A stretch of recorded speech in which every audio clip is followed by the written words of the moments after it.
Bien, vamos a leer Lucas capítulo 15, versículos 1 al 32. Lucas capítulo 15, versículos 1 al 32, es decir, todo el capítulo 15, porque la temática es la misma en estas tres parábolas que aparecen. Alguien dijo que este es uno de los capítulos más hermosos de los evangelios respecto al tema del evangelio como tal, como tema en cuestión, y sobre todas las cosas sobre un tema que vamos a ver hoy del 1 al 10. Vamos a hacer un análisis más detallado, pero es significativo que normalmente no se habla de esto, se habla quizás en términos más de lo que pasa con nosotros como creyentes cuando somos salvos, cuando el evangelio llega a nuestra vida, más que con lo que pasa con Dios. Pero aquí habla principalmente de lo que Dios experimenta cuando un alma es salvada. Vamos entonces a Lucas 15, versículos 1 en adelante. Se acercaban a Jesús todos los publicanos y pecadores para oírle. Y los fariseos y los escribas murmuraban diciendo: Este a los pecadores recibe y con ellos come. Entonces él les refirió esta parábola diciendo: ¿Qué hombre de vosotros, teniendo 100 ovejas, si pierde una de ellas, no deja las 99 en el desierto y va tras la que se perdió hasta encontrarla? Y cuando la encuentra, la pone sobre sus hombros gozoso, y al llegar a casa reúne a sus amigos y vecinos diciéndoles: Gozaos conmigo, porque he encontrado mi oveja que se había perdido. Os digo que así habrá más gozo en el cielo por un pecador que se arrepiente que por 99 justos que no necesitan de arrepentimiento. ¿O qué mujer que tiene 10 dracmas, si pierde una dracma, no enciende la lámpara y barre la casa y busca con diligencia hasta encontrarla? Y cuando la encuentre, reúne a sus amigos y vecinas diciendo: Gozaos conmigo, porque he encontrado la dracma que había perdido. Así os digo que hay gozo delante de los ángeles de Dios por un pecador que se arrepiente. También dijo: un hombre tenía 2 hijos, y el menor de ellos dijo a su padre: Padre, dame la parte de los bienes que me corresponde, y les repartió los bienes. No muchos días después, juntándolo todo, el hijo menor se fue lejos a una provincia apartada, y allí desperdició sus bienes viviendo perdidamente. Y cuando todo lo hubo malgastado, vino una gran hambre en aquella provincia y comenzó a faltarle. Y fue y se arrimó a uno de los ciudadanos de aquella tierra, el cual le envió a su hacienda para que apacentase cerdos. Y deseaba llenar su vientre de las algarrobas que comían los cerdos, pero nadie le daba. Y volviendo en sí, dijo: ¿Cuántos jornaleros en casa de mi padre tienen abundancia de pan y yo aquí perezco de hambre? Me levantaré e iré a mi padre y le diré: Padre, he pecado contra el cielo y contra ti, ya no soy digno de ser llamado tu hijo, hazme como a uno de tus jornaleros. Y levantándose vino a su padre, y cuando aún estaba lejos, lo vio su padre, y fue movido a misericordia, y corrió y se echó sobre su cuello y le besó. Y el hijo le dijo: Padre, he pecado contra el cielo y contra ti, ya no soy digno de ser llamado tu hijo. Pero el padre dijo a sus siervos: Sacad el mejor vestido y vestidle, poned un anillo en su mano y calzado en sus pies. Y traed el becerro gordo y matadlo, y comamos y hagamos fiesta. Porque este mi hijo muerto era y ha revivido, se había perdido y es hallado. Y comenzaron a regocijarse. Y su hijo menor estaba en el campo, y cuando vino, su hijo mayor estaba en el campo, y cuando vino y llegó cerca de la casa, oyó la música y la danza. Y llamando a uno de los criados le preguntó: ¿Qué era aquello? Él le dijo: Tu hermano ha venido y tu padre ha hecho matar el becerro gordo por haberle recibido bueno y sano. Entonces se enojó y no quería entrar. Salió por tanto su padre y le rogaba que entrase. Mas él respondiendo dijo al padre: He aquí, tantos años te sirvo, no habiéndote desobedecido jamás, y nunca me has dado ni un cabrito para gozarme con mis amigos. Pero cuando vino tu hijo, que ha consumido, quiero decir, tus bienes con rameras, has hecho matar para él el becerro gordo. Él entonces le dijo: Hijo, tú siempre estás conmigo y todas mis cosas son tuyas. Mas era necesario hacer fiesta y regocijarnos, porque tu hermano era muerto y ha revivido, se había perdido y es hallado. Señor, guíanos en esta tarde, que tu nombre sea exaltado como siempre es el propósito que tenemos de todo corazón, que podamos apuntar a la persona gloriosa de Cristo y poder también empaparnos de la motivación que Él tenía para buscar y salvar lo que se había perdido. Ayúdanos, Señor, a poder entender, y no solo entender ni aumentar nuestro bagaje intelectual, sino poder, Padre, actuar en consecuencia imitando a tu Hijo que vino a este mundo para poder sacar de la escoria en la que nos encontrábamos, sacarnos de aquello y darnos un lugar especial en el cielo, en tu presencia para siempre. Guíanos, Señor, por favor, y que tu Espíritu Santo nos ayude a comprender y aplicar adecuadamente tu palabra. Oramos en el nombre de Jesús. Amén.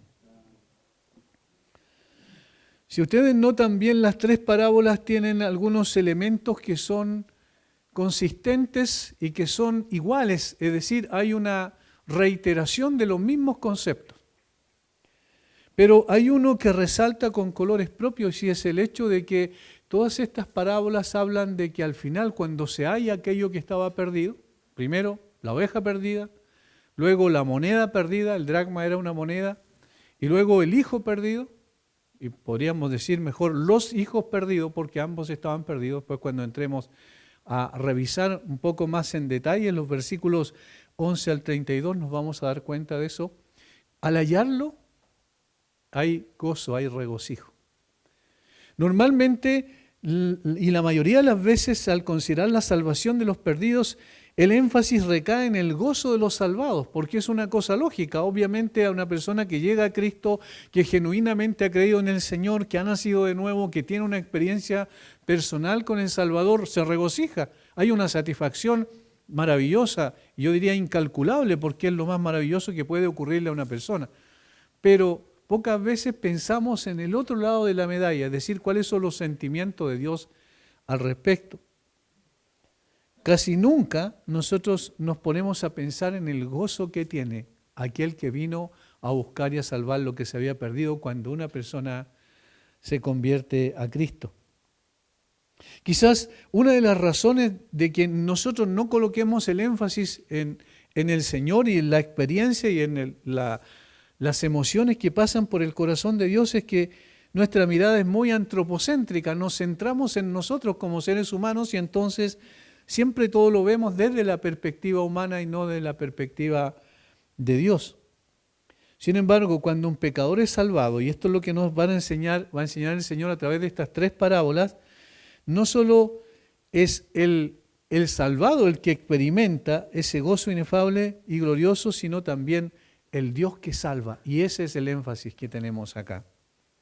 Y parece ser el objetivo de Jesús al enseñar estas tres parábolas del capítulo 15, del versículo 3 hasta el versículo 32. Porque el 1 y 2 es el contexto, el 1 y 2 marca la razón por la cual el Señor dio estas parábolas en términos directos en el momento en que las enseñó, en su tiempo, a las personas que estaban presentes. Sin embargo, lo que destaca es esto. Fíjense, capítulo 15, versículo 5. Y cuando la encuentra, la pone sobre sus hombros gozoso. Y al llegar a casa reúne a sus amigos y vecinos diciéndole, gozaos conmigo, porque he encontrado mi oveja que se había perdido. Os digo que así habrá más gozo en el cielo por un pecador que se arrepiente que por 99 justos que no necesitan de arrepentimiento. ¿Ven cuánto énfasis hace en el gozo, en el regocijarse? Versículo 9. Y cuando la encuentra, y aquí se refiere a la moneda, al dracma, reúne a sus amigas y vecinas diciendo, gozaos conmigo porque he encontrado la dracma que había perdido. Así os digo que hay gozo delante de los ángeles de Dios por un pecador que se arrepiente.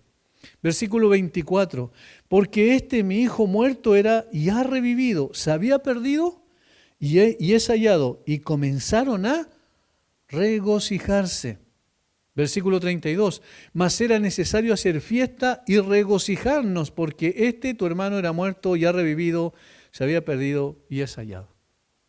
¿Notan cómo el énfasis de estas tres parábolas, y diríamos el propósito, el clímax de la parábola como tal, es el gozo? Va primero, hay algo que se pierde, segundo, hay algo que es encontrado, y una vez que es hallado o encontrado, entonces hay gozo. Pero ¿de parte de quién es el que busca y el que salva? Y eso es lo interesante y lo singular. Una mirada general a estos 32 versículos nos ayudarán a ver cómo las tres historias tienen tres cosas en común. Primero, algo de gran valor para el que busca se ha perdido. La encuentra y se regocija en ello. Eso es lo que acabamos de ver. Segundo, las tres parábolas enseñan algo respecto al pecador perdido. En la de la oveja perdida, el pecador es incauto e incapaz de volver al redil por sí mismo. Hay una incapacidad de la oveja porque no tiene la capacidad de poder volver a su lugar de origen. Es increíble, pero de los animales la oveja es la que tiene menos capacidad en ese sentido. Segundo, digamos la otra parte, es que en la moneda perdida es insensible porque no tiene vida el pecador, porque la moneda perdida es un objeto que no tiene vida y es insensible, obviamente, pero el caso de la oveja es sensible, pero no tiene la capacidad de volver. En el caso de la moneda es insensible, y si lo trasladamos al pecador propiamente tal, es insensible a las cosas que son del Espíritu de Dios, no tiene vida en sí mismo. En el caso del hijo perdido, el pecador es rebelde, inmoral y llega a ser un indigente, producto de su inmoralidad que va en aumento en la medida en que va gastando sus bienes en muchas cosas que obviamente no eran adecuadas, no eran correctas desde el punto de vista moral. Se transforma en alguien que es finalmente un indigente después de haberlo tenido todo. Por último, cada persona que busca, el pastor, la mujer y el padre, representan a Dios buscando un perdido que una vez que lo encuentra lo que busca, se regocija grandemente. Es decir, el pastor, la mujer y el padre representan a Dios. La oveja, el dracma o la moneda y el hijo, el hijo pródigo, como normalmente le llamamos, representa al pecador. Ahora, la ocasión en que Jesús dijo estas parábolas es también muy importante considerar, porque en definitiva esta es la razón básica por la cual el Señor enseñó estas tres parábolas, y está en los versículos 1 y 2. Miren lo que dice: se acercaban a Jesús todos los publicanos y pecadores para oírle. Eso es el primer tipo de personas que se acerca a Jesús. El segundo, que ya estaba dentro del grupo, eran los fariseos y los escribas. Y cómo hay un contraste aquí entre los pecadores empedernidos, los pecadores evidentes, los pecadores obvios, que eran los publicanos, y los pecadores que hablan de inmoralidad en ese sentido, se acercaban a Jesús. Notemos que los que se acercaban a Jesús eran los publicanos y pecadores, es decir, recaudadores de impuestos, odiosos a toda la nación. Se consideraban como vendepatrias en ese sentido, porque se juntaban con los romanos, se ponían de acuerdo en un sentido porque eran empleados de los romanos para quitarle vía impuestos sus recursos a los judíos. Por lo tanto, eran odiados. Y por el otro lado, estaban los que se conocían como los pecadores, que eran los que eran considerados por su vida grosera y sensual, es decir, pecadores en cuanto a la inmoralidad propiamente tal. Por tanto, estos dos grupos, estaban los que oprimían a la gente y le quitaban sus bienes a través de los impuestos, y estaban los otros que eran pecadores inmorales evidentes. Dos tipos de personas, en consecuencia, por esa condición, marginadas por la sociedad religiosa de su tiempo. Era esa clase de personas con las que bajo ningún pretexto los religiosos querían tener algún tipo de relación. Alguien, un teólogo que al mismo tiempo va a la historia para poder mostrar un poco cómo eran estas personas, los describió de la siguiente manera. Dice: era una ofensa para los escribas y fariseos que Jesús se asociara con hombres y mujeres que, por los ortodoxos, es decir, por los religiosos de ese tiempo, que los fariseos y escribas particularmente, eran etiquetados como pecadores. Los fariseos dieron a las personas un nombre como una clasificación general y lo llamaron la gente de la tierra. Así los distinguían para decir estos son los pecadores, los publicanos, la lacra más grande del pueblo en el primer tiempo. Y había una barrera completa entre los fariseos y la gente de la tierra, dice esta persona. Casar una hija con uno de ellos era como exponerla atada indefensa a un león.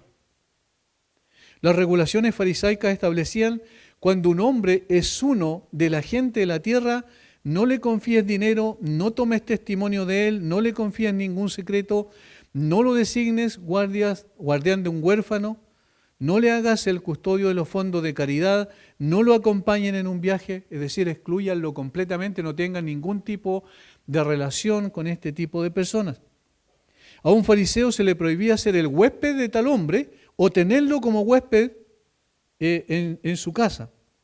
Incluso se le prohibió, en la medida de lo posible, tener tratos comerciales con él. Era el objetivo deliberado de los fariseos evitar todo contacto con la gente que no observaba los detalles más minuciosos de la ley. Como bien sabemos, ellos eran fanáticos con este tipo de cumplimiento estricto, donde añadían leyes para hacer más estricto el cumplimiento de la ley. Y entonces ellos decían: no tengas contacto con ese otro tipo de gente marginada. Obviamente estarían profundamente conmocionados por la forma en que Jesús se asoció con personas que no solo eran forasteros, sino pecadores, cuyo contacto necesariamente los contaminaría ritualmente. Como un maestro, un rabí de esta naturaleza, que era el Señor Jesucristo, ¿cómo podría asociarse con gente de esa naturaleza? Obviamente, eso para ellos era un absurdo, no tenía sentido. De hecho, este historiador dice que no habrá gozo en el cielo por un pecador que se arrepiente. Eso es lo que ellos decían, es decir, todo lo contrario a lo que el Señor Jesucristo enseña, sino habrá gozo en el cielo por un pecador que es borrado delante de Dios. O sea, para estas personas, los pecadores y publicanos, que aquí se denominan, eran personas imposibles de poder salvar. Estas personas ya estaban condenadas y lo que tenía que hacer Dios era precisamente eso. Miraban sádicamente hacia adelante, no a la salvación de estas personas, sino a la destrucción de ellos. Sin embargo, cuando vemos el texto, en el primer versículo nos damos cuenta que los que se acercaban a Jesús, que eran estas personas, eran atraídos por el Señor Jesucristo, pero ellos no buscaban a Jesús por intereses particulares, como por ejemplo que los sanara, que hiciera algún milagro en su favor, que hiciera algo extraordinario para bendecirlos a ellos. Fíjense para qué se acercaban a estas personas. Versículo 1. Se acercaban a Jesús todos los publicanos y pecadores para oírle. Es decir, estaban interesados en su enseñanza. No tenían dobles intenciones. No estaban allí con el propósito de ver, a ver si se equivocaba en algo para poder acusarle. Eran los fariseos y los escribas los que estaban allí con ese objetivo. Pero estas personas eran personas que entendían que tenían que escuchar a Jesús porque en lo que Jesús enseñaba podía haber una esperanza para ellos. Ahora, esto manifiesta entonces un verdadero interés por Jesús. Estos hombres, como dije, no buscaban beneficios especiales, sino que buscaban a Jesús porque entendían que necesitaban a Jesús. Hay una intencionalidad distinta de parte de estas personas marginadas que eran odiadas por el mundo religioso y aquellos que eran religiosos y guardianes o custodios de la ley, que se creían con mucho más dignidad y moral en contraste con ellos. Estas personas verdaderamente buscaban a Jesús de una forma sincera. Por eso, estos personajes religiosos se enojaron mucho con el Señor. Y los fariseos y los escribas murmuraban, versículo 2, diciendo: a los pecadores recibe y con ellos come. Hay una crítica directa al Señor Jesucristo por recibir a estas personas, por no echarlos, por no decir no tengo nada que ver con ustedes, por hacer una acepción de personas, pero el Señor no era así, los recibía. Como bien sabemos, por muchos hechos los recibía de buena gana. Por ejemplo, a Zaqueo, que era un publicano. Por ejemplo, a Mateo, a decir, a personas que eran marginadas en términos generales y a los pecadores más burdos en un sentido, los recibía sin ningún tipo de problema. Y esto indignó a los moralistas religiosos. No podían concebir que Jesús los recibiera. Estos hombres de la casta religiosa no seguían a Jesús para escuchar sus enseñanzas y porque no se consideraban necesitados. ¿Para qué necesitamos esta enseñanza de este hombre? Ellos acusaron a Jesús de recibir y comer con pecadores. Eso es la acusación que le hicieron. Esta era la actitud constante de los fariseos y escribas. Vamos, por ejemplo, al mismo Evangelio de Lucas, capítulo 5, versículo 30. Y notemos cómo allí está la primera, cuando el Señor llamó a Leví o a Mateo para que fuera uno de sus discípulos, entró a su casa y comió con ellos. Dice, versículo 30, y los escribas y los fariseos murmuraban contra los discípulos, diciendo, ¿por qué coméis y bebéis con publicanos y pecadores? Aquí ellos no fueron capaces de enrostrarle directamente a Jesús, sino que lo hacían con los discípulos.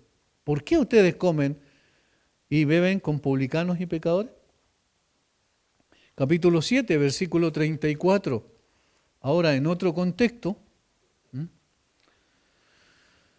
vino el Hijo del Hombre que come y bebe y decís, este es un hombre comilón y bebedor de vino, amigo de publicanos y pecadores. Fíjense cómo la asociación que hacían ellos era esta. Este come y bebe con publicanos y pecadores. Este es amigo de publicanos y pecadores. Y en el capítulo 19, versículo 7, en el contexto de la salvación de Zaqueo, otra vez va a ser la misma reprensión que le hacen al Señor. Al ver esto, todos murmuraban diciendo que había entrado a posar con un hombre pecador. ¿Se fijan dónde estaba el énfasis de estas personas? En otras palabras, esta gente no merece ninguna atención especial y es poco digno que un rabí de esta naturaleza como Jesús venga y tenga algún tipo de relación con estas personas. Comer y beber con alguien era una amistad, se refería a una relación más cercana, no era cualquier cosa. Sin embargo, si nosotros pensamos bien, es quizás esto uno de los elogios más grandes que le hicieron a Jesús. Porque ¿a qué vino Él? A buscar y salvar lo que se había perdido. ¿Y quién quedaba en mayor evidencia que estaban perdidos? Obviamente estas personas que estaban en esa condición. Al fin y al cabo, Él había venido a buscar y salvar lo que se había perdido. Como dice la Biblia, el calificativo de amigo de publicanos y pecadores es profundamente descriptivo entonces de qué cosa, de la misión de Jesús. A eso vino Jesús. Si el Señor hubiese venido a elegir a las personas que eran mejores en esta tierra, no habría elegido a nadie porque ninguno merecía ese calificativo. Recuerden que el apóstol Pablo dice, no hay ni uno justo, no hay quien haga el bien, no hay ni siquiera uno. Entonces, si el Señor hubiese venido a buscar a los justos, no tendría sentido su misión porque no había ningún justo en la tierra. De tal manera que eso es lo que el Señor quiere que ellos entiendan al confrontarlo con estas parábolas. Y vamos a ver cómo en cada una de las parábolas, en las 3, hoy vamos a ver solamente 2, hay evidencia de que el Señor confronta a los fariseos y pecadores con su miope visión al considerar que estas personas no tenían ninguna posibilidad de ser salvadas. Sería bueno meditar en esto todo el tiempo. Si no compartimos con pecadores, ¿cómo podemos procurar llevar a ellos a Jesús? Eso es lo que Jesús está mostrando aquí. En las tres oportunidades que vimos, Él estaba con pecadores evidentes. Por ejemplo, con publicanos en 2 de las ocasiones y en otra ocasión estaba confrontando a los judíos, haciendo el contraste entre Juan, que no comía ni bebía, ¿cierto? Y se abstenía de todas este tipo de cosas. Y lo rechazaron y vino el Señor Jesucristo, dice, vino el Hijo del Hombre y comía y bebía y lo trataron de comilón y amigo de pecadores. ¿Cómo podemos acercarnos entonces a la gente para compartir el Evangelio si no tenemos ningún nexo ni compartimos nunca con pecadores? Esa es una buena pregunta que debiésemos hacer. Es entonces en este contexto que mencionan los versículos 1 y 2, donde el Señor da estas tres parábolas. Jesús, junto con enseñar que Dios se regocija en la salvación de los perdidos, desea también, contextualmente, confrontar a los fríos e insensibles religiosos de su tiempo que no alcanzaban a dimensionar la misión del Mesías, que buscaba traer gozo a Dios al salvar a los perdidos. Ese era el propósito y el objetivo final.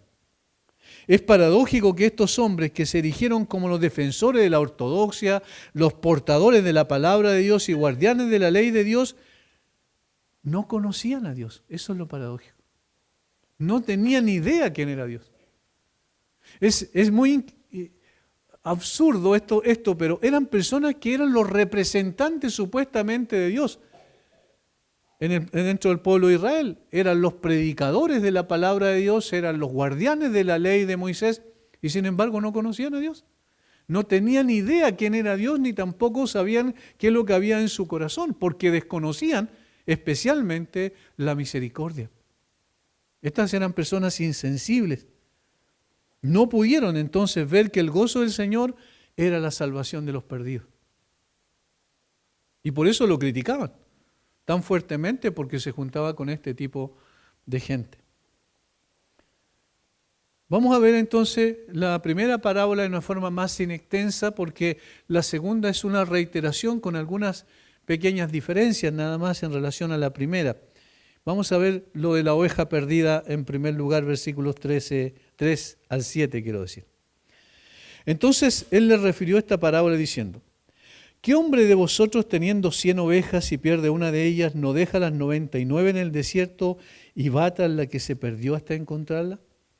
Y cuando la encuentra, la pone sobre sus hombros gozosos, y al llegar a casa reúne a sus amigos y vecinos diciéndoles: gozaos conmigo, porque he encontrado mi oveja que se había perdido. Os digo que así habrá más gozo en el cielo por un pecador que se arrepiente que por 99 justos que no necesitan de arrepentimiento. Esta parábola, junto a la de la moneda perdida, comienza con una pregunta que pretende involucrar a sus oyentes, especialmente a los fariseos y escribas, en el dilema planteado. Miren lo que dice, versículo 4. ¿Qué hombre de vosotros? Es decir, los involucra propiamente en la manera en que se supone que éticamente una persona tendría que actuar. ¿Qué hombre de vosotros, teniendo 100 ovejas y pierde una de ellas, no deja las 99 en el desierto y va tras la que se ha perdido hasta encontrarla? La labor pastoral era muy conocida en el contexto del Israel del primer siglo. Ahora, era una de las labores de menor consideración desde el punto de vista cultural y también social, principalmente en ese tiempo. No era tan bien visto un pastor. Sin embargo, ellos sabían exactamente cuál era la labor de un pastor. Un pastor era responsable del bienestar de sus ovejas, y entonces si una de esas ovejas se desviaba o se perdía del redil, él era responsable. Y por último, tenía que ir tras la oveja hasta encontrar su cadáver por último, y llevar una parte de ese cadáver y mostrarlo al dueño, porque normalmente los pastores no eran los dueños de los rebaños, sino que eran empleados que apacentaban las ovejas, para mostrar que en realidad esa oveja había sido despedazada o muerta por un animal salvaje, pero no podían eludir su responsabilidad. Ahora, esto también con respecto a una moneda perdida. ¿Qué persona iba a dejar que la moneda se perdiera, más aún cuando eran pocos los recursos que tenían en ese contexto también, en ese tiempo donde la pobreza era mucha? Entonces, si ellos son involucrados en estas parábolas en un sentido, si esas personas que va a mencionar en la historia ficticia que el Señor Jesucristo cuenta y que es un elemento ilustrativo para enseñar una enseñanza más profunda, como eran las parábolas, si ellos se involucraban y decían, sí, como pastor yo haría esto, sí, como una dueña de casa seguramente haríamos también algo similar al buscar la moneda perdida, la pregunta entonces que queda, y este es el gran dilema que le planteaba, ¿cuánto más importante era buscar y salvar un alma? Entonces, aquí está el punto. Si una oveja era importante buscarla, una moneda era importante buscarla, y éticamente se actuaba correctamente cuando se hacía eso, ¿cuánto más importante era buscar y salvar un alma. Entonces el Señor de esa manera los estaba involucrando y los estaba ya confrontando con su desidia respecto a esa tarea tan importante.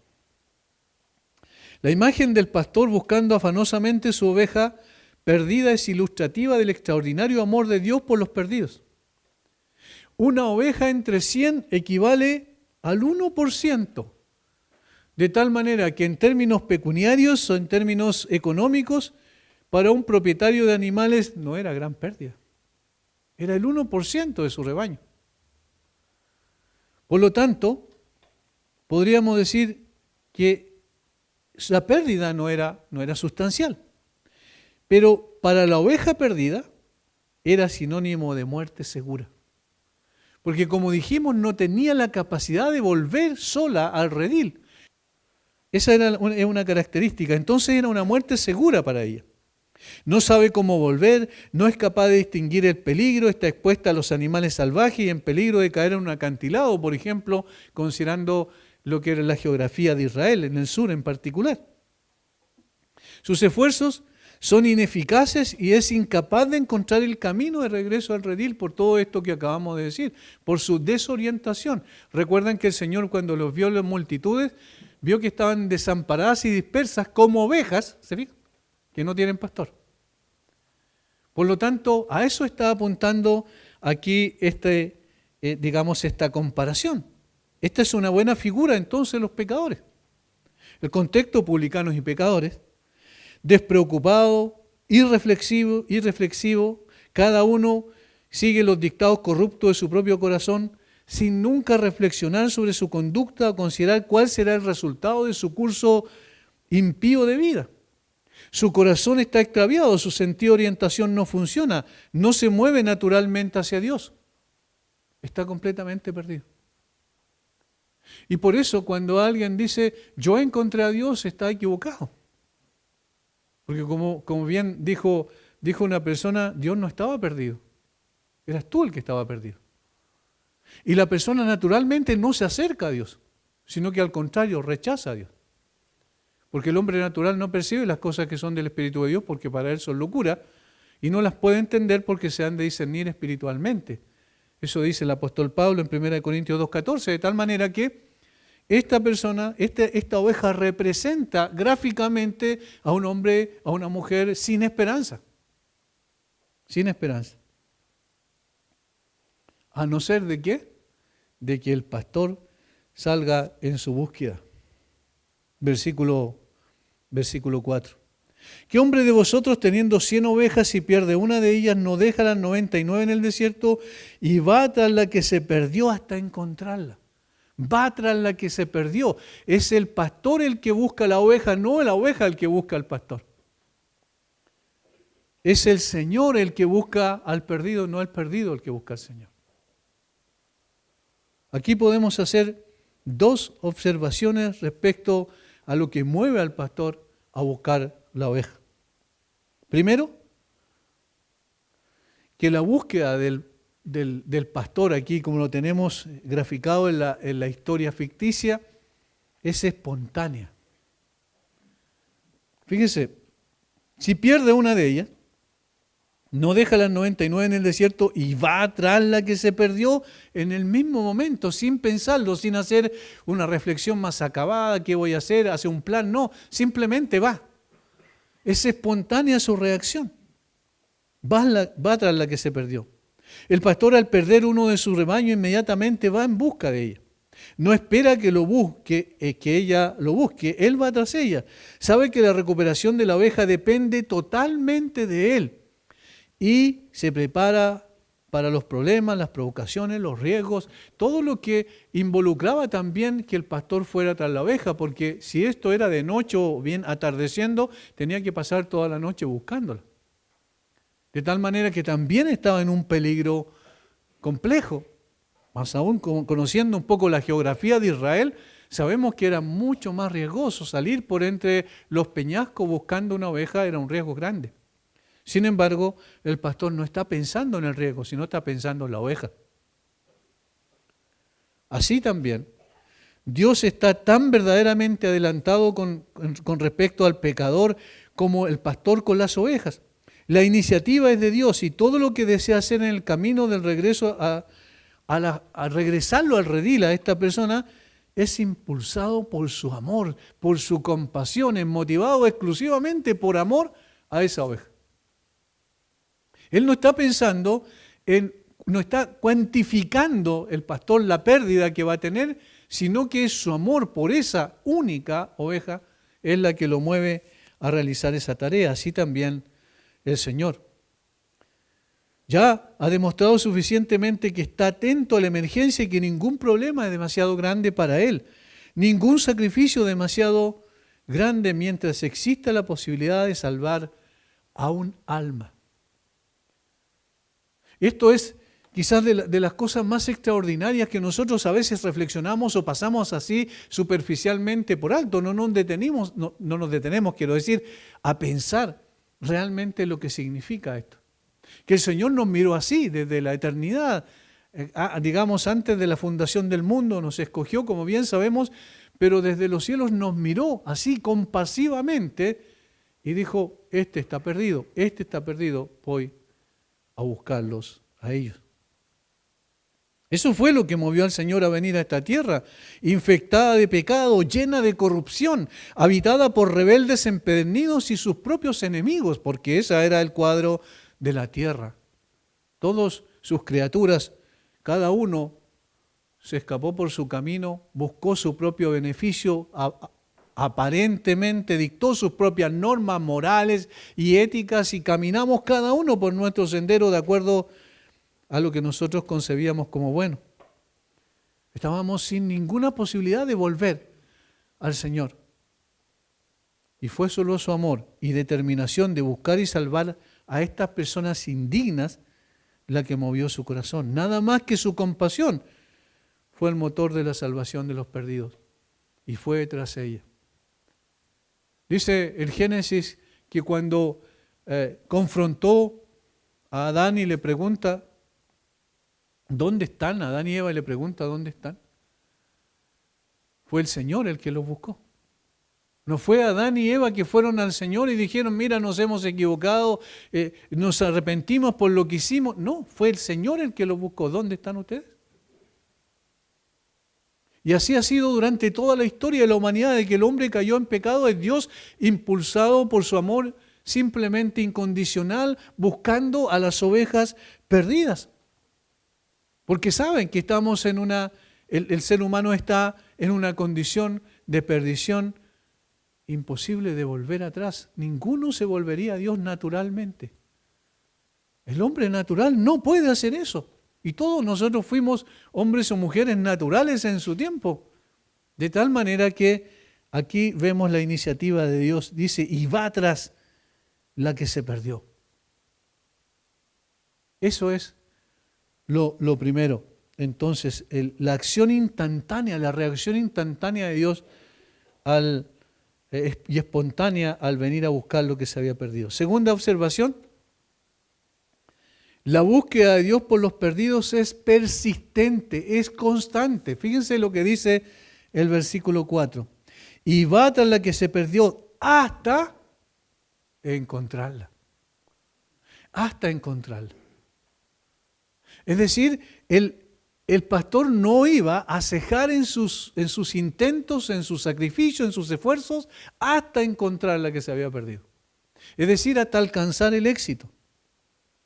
Además de salir de inmediato en busca de su oveja, el pastor persiste en ello hasta que la encuentra. Todos los esfuerzos de Dios para salvar a los perdidos son exitosos. Dios no es un salvador potencial, sino real, eficaz. El pastor no regresará al redil sin su oveja. Eso es lo que nos está enseñando la parábola.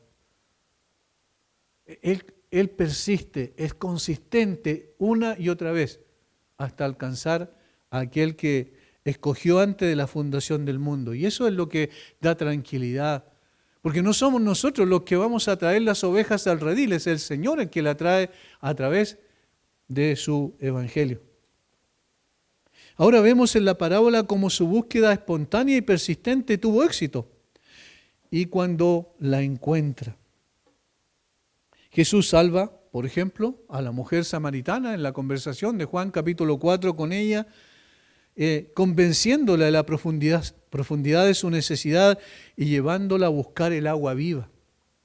Salva a Zaqueo, por ejemplo, invitándolo a recibirlo en su casa como su huésped y redentor.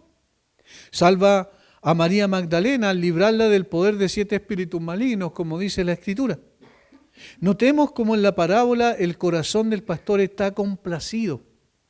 Este es el resultado deseado, que encuentra su propio propósito cumplido. ¿Cuál es? El gozo de Dios en la salvación de los perdidos. Versículo 5. Y cuando la encuentra, allí muestra que es exitoso en su búsqueda. Y cuando la encuentra, la pone sobre sus hombros como gozoso. La pone sobre sus hombros gozoso. Qué maravillosa ilustración del amor de Cristo. Noten cómo no es mero interés propio, sino el amor y la piedad que explican la dulzura con la que el pastor trata a la oveja cuando la encuentra. No se enoja con ella, no la reprende. Y eso lo vamos a tener también en el caso del hijo perdido, cuando vuelve al padre. No hay ninguna reprensión, no hay ningún regaño. Simplemente la acoge y en este caso la toma. No le da golpes a la oveja por el extravío, no hay palabras duras. La misericordia hacia el perdido y la alegría en sí mismo son los sentimientos del pastor. La oveja está cansada de largas andanzas y él le da descanso.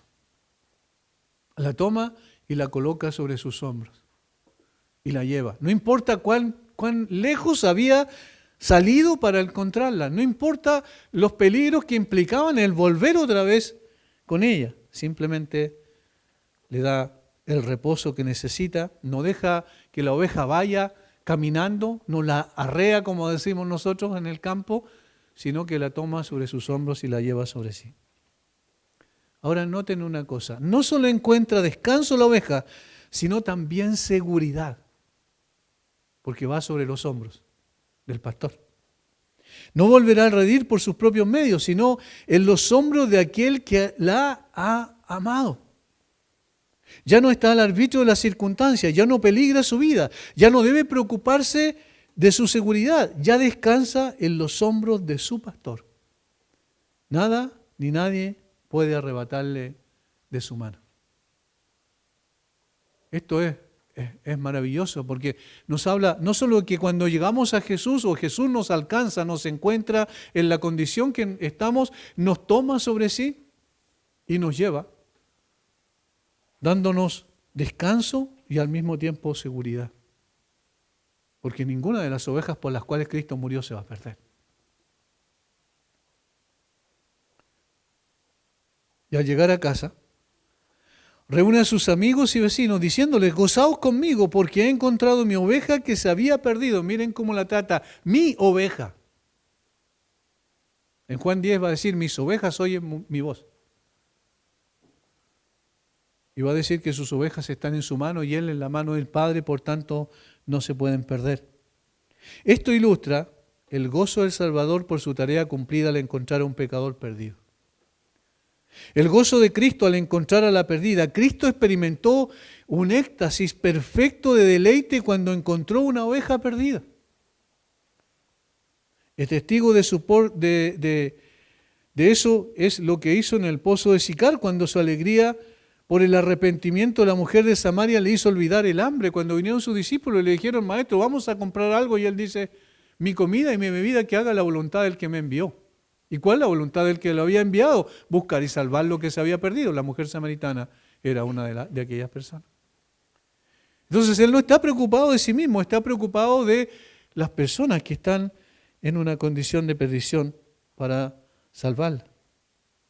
Ese gozo esperado o experimentado aligeró todas sus cargas, las cargas del Señor, hizo que incluso la cruz misma, aborrecible por su naturaleza sensible, fuera más que soportable. Es decir, soportó la cruz por el gozo puesto delante de él. Eso dice el autor de Hebreos. Hebreos 12, versículo 2. Por el gozo puesto delante de él, sufrió la cruz, menospreciando lo oprobio y se sentó a la diestra del trono de Dios. O sea, el Señor Jesucristo no estaba pensando en su comodidad cuando vino a esta tierra, estaba pensando en la salvación de aquellos que estaban perdidos.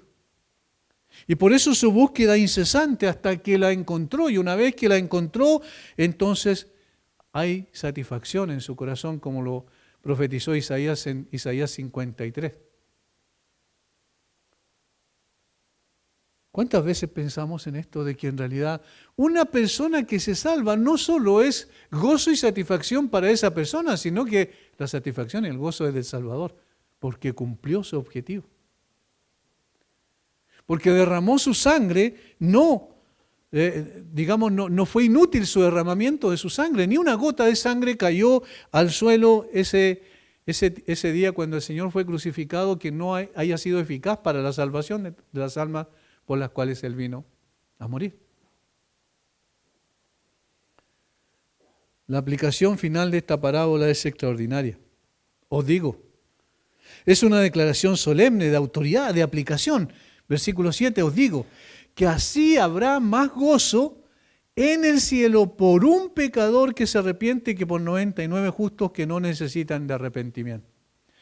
Recuerden que cada vez que aparezca esta palabra en los evangelios, os digo, es una aplicación.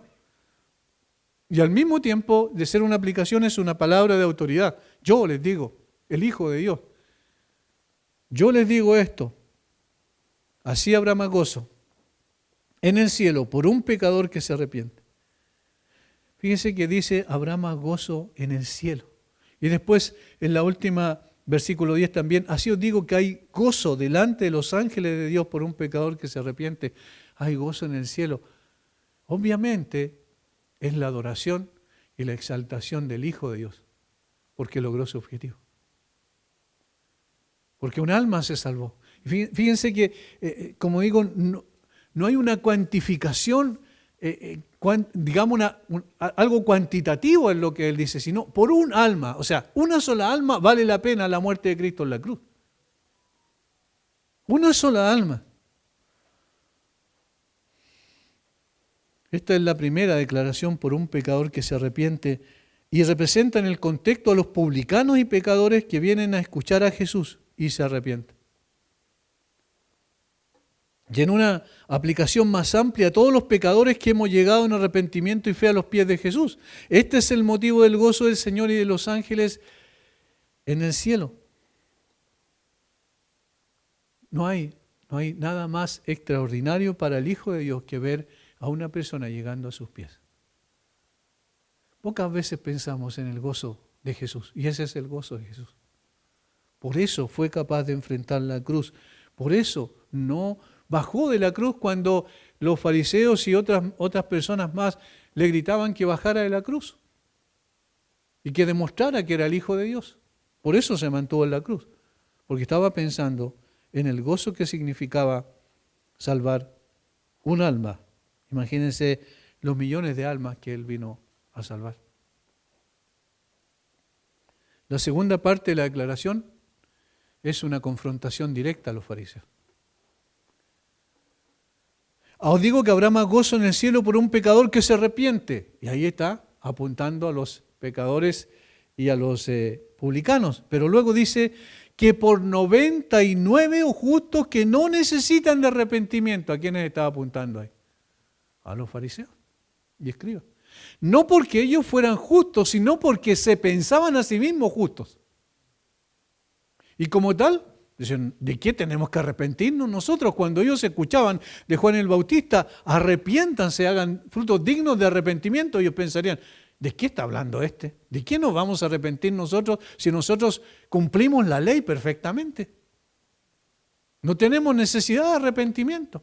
Entonces el Señor está confrontando fuertemente en la segunda parte y diciendo, ustedes que se creen justos no necesitan arrepentimiento, según ustedes, y en consecuencia no traen gozo al corazón de Dios. El gozo al corazón de Dios se produce por estos primeros, por estos que se arrepintieron genuinamente. Es una ironía entonces la segunda parte de la declaración, que por 99 justos que no necesitan arrepentimiento. Por tanto, no se arrepentían porque ellos creían que eran justos. Ellos no serían motivo de gozo para el Salvador. Noten que no conocían el corazón de Dios. No conocían al Dios verdadero, sin embargo, hablaban en su nombre. Pero aquí el Señor está diciendo claramente que estas personas estaban en una rotunda equivocación y que los verdaderamente perdidos, los verdaderamente pecadores, impenitentes eran ellos. Pasamos ahora a ver así en poco tiempo la segunda parábola, la parábola de la moneda perdida. ¿O qué mujer que tiene 10 dracmas y pierde una dracma no enciende la lámpara y barre la casa y busca con diligencia hasta encontrarla? Aquí la comparación es con la oveja perdida. La dracma, ¿cierto? Vendría siendo la moneda perdida, vendría siendo la oveja perdida de la otra parábola. El pastor, digamos la mujer, vendría siendo el pastor de la parábola anterior, comparativamente hablando. La parábola sigue transmitiendo la misma enseñanza, básicamente, que la de la oveja perdida. Para el caso es la imagen de una mujer que posee nada más que 10 monedas o dracmas, que equivalían cada una de ellas a lo que le pagaban, al sueldo que ganaba una persona en un día. Cada una de estas monedas. La pérdida, entonces, que ella tuvo equivalía a un 10%, que no parece mucho en términos generales, pero para esa mujer era muy importante.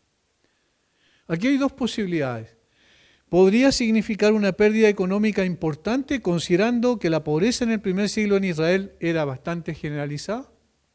O la segunda posibilidad, era un asunto cultural, podría significar una pérdida en términos de valor romántico, por decirlo así, ya que la marca de una mujer casada era un tocado hecho de 10 monedas de plata unidas por una cadena de plata. Eso era la que le identificaba como una mujer casada. Es lo equivalente, vamos a decir, al anillo de hoy. Esa era una costumbre, una tradición. Y 10 monedas se colocaban en un, ¿cierto?, unidas por una cadena de plata. Durante años tal vez una chica ahorraría para acumular sus 10 monedas, ya que el tocado era casi equivalente, como dije, a un anillo de boda. Cuando lo tenía era tan importante que ni siquiera podía quitárselo como deuda, es decir, dejarlo en empeño, por decirlo así. Bien puede ser que fuera una de estas monedas la que la mujer había perdido y entonces lo buscó diligentemente para volver otra vez a construir esa identificación especial. Podía ser económica la pérdida o podía ser de esta otra naturaleza. Sin embargo, la importancia recae en el hecho de que Jesús está pintando un cuadro del amor extraordinario de Dios por los perdidos otra vez. Por lo tanto, la moneda equivaldría aquí al perdido. Y esta mujer representa a Dios buscando a los pecadores perdidos. Minuciosa y diligentemente, ella busca y cuando la encuentra, se regocija de haberla hallado. La moneda representa, como dije, a los pecadores sin vida espiritual, inertes, insensibles a las cosas de Dios. Pero en su gran amor, Dios envía a su Hijo a este mundo a buscar y salvar lo que se había perdido. O sea, la enseñanza es básicamente la misma.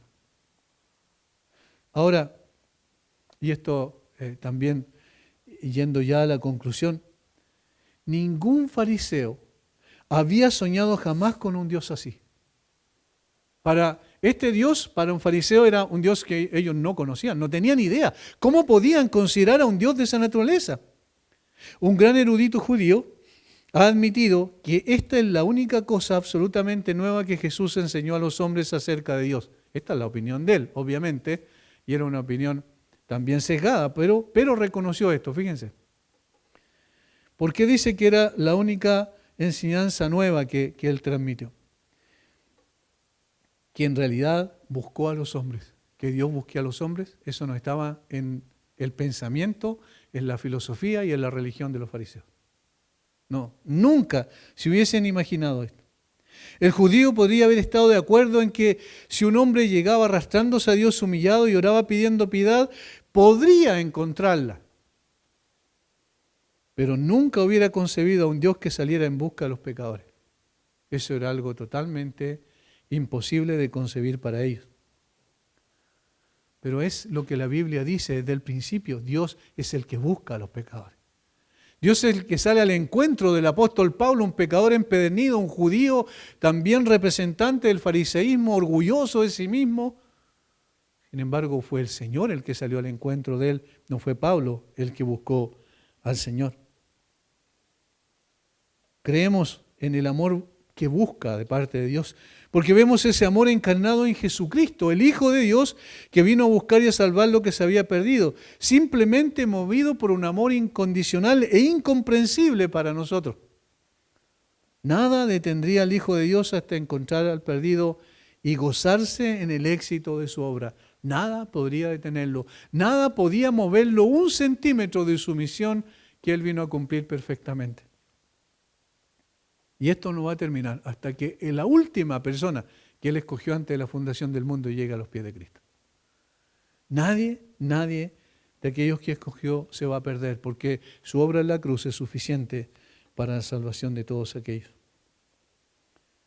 La última aplicación resalta que el gozo que el Salvador experimenta por un alma que se arrepiente es compartido con los ángeles del cielo.